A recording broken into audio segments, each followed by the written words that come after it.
Hello everyone, welcome back to my channel Cargador sa Canada. As you can see, nandito ako ngayon sa seasonal. Nandito ako ngayon sa aking work. Nagka-Cargador tayo for today's video. So, yeah. Nandito ako ngayon sa work. Nag-start ako ng 6 AM. And then, for today's video, I'm going to share with you guys yung mapagkakatiwalaang agency papunta dito sa Canada. Kasi ngayon dito sa Canada, naghihigpit talaga. Nagbabawas ng tao. Pero kung gusto nyo pa rin mag-apply, meron akong ibibigay sa inyong product number. Hindi product number. Ibibigay sa inyong agency. Isang agency na talaga mapagkakatiwalaan nyo. Siya yung tumulong sa akin. Isa sa mga tumulong sa akin papunta dito. At tumulong sa akin para magkaroon ng permanent resident na papel. So, but before that, please don't forget to share and follow Cargador sa Canada. And yung agency na yan, nandito din talaga siya. Canadian talaga siya. Madami na siyang napapunta dito. May Facebook page din siya. Ilalagay ko kung ano ang kanyang Facebook page. At kilala niya din yung previous employer ko. Mag-friend sila. At as far as I remember, isa din siyang lawyer. So, immigration consultant din siya. Marami talaga siyang especially mga Pilipino, madami siyang natulungan. Imagine niyo 45 na temporary foreign worker ang hired ng previous employer ko. Pero, mostly, natulungan niyang makakuha ng permanent resident. Malaki ang ibinigay na bayad ng employer namin sa kanya. So, hindi lang pala isa, kundi dalawa. Yung isa, hindi ko siya kilala eh. Kumbaga nakikita ko lang din naman siya. Madami na din siya. Sila natulungan dito. Pero mag-ano din talaga kayo eh. Magbibigay kayo ng malaking pera. Kung gusto nyo talaga makapunta dito. Pero pag-isipan nyo mabuti. Pag-isipan nyo mabuti kung gusto nyo pa rin pumunta o hindi. Kasi, mahirap eh. Mahirap. Pero sa ngayon nakikita kong may tinatutulungan pa din siyang makapunta dito. Pero ayan, ilalagay ko dyan kung ano ang pangalan niya. Ang pangalan niya ay Allison. Allison. So, like what I've said, ilalagay ko kung ano ang kanyang Facebook page para mag-message din kayo, para mag-search kayo about her company. And yung isa din, si Mercan, nandito din yata sila sa Canada. Wala akong masyadong alam sa Mercan. Pero kay Allison Jones, siya ang tumulong sa akin. Kaya kung halimbawa naghahanap kayo na agency, ilalagay ko siya dito. Wag na muna kayong wag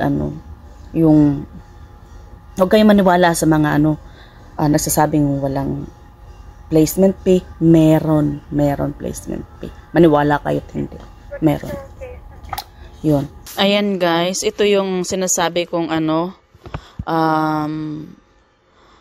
maaasahan nyo talaga tong agency na to, si Allison Jones. Yan yung tumulong sa akin. At ito na din yung mga natulungan niya. Ayan. Kung gusto nyo guys, i-follow nyo din siya. Welcome to Canada. Ayan, oh. Ayan. Yan, may hiring. 2019 pa to. 2019 pa yan. So, may mga siya dyan. May hinakas ang namin dito. May looking for auto mechanic. Tingnan nyo. Ayan, oh. Ayan, may mga hiring siya, guys, oh. Ayan, vacancies.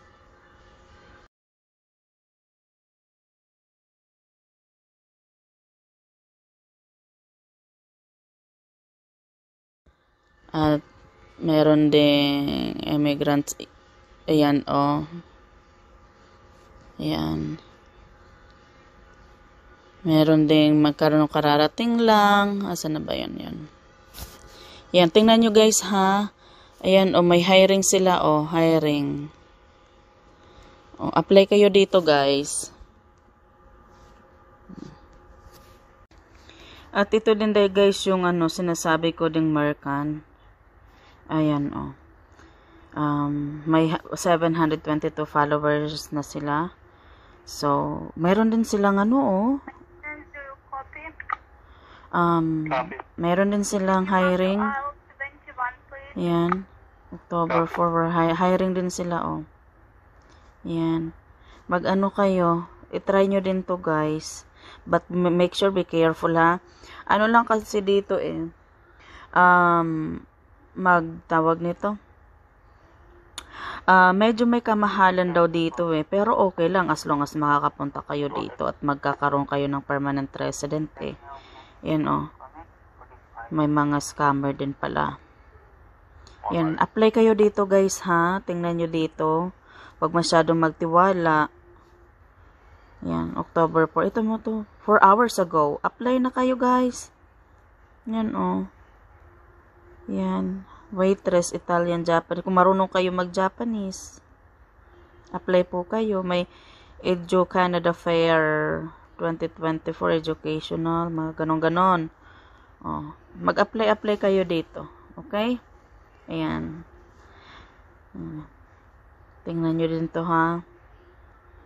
Tapos yung may reviews. Tingnan nyo yung reviews nila. Hello, good day po. Apply Factory Worker Canada. Yan, mag-ano kayo dito. How to apply. Mga ganon-ganon. Yan. Okay, guys? Ayan na muna. At maghahanap buhay na muna ako. Bye! Don't forget to like and subscribe. Cargador sa Canada.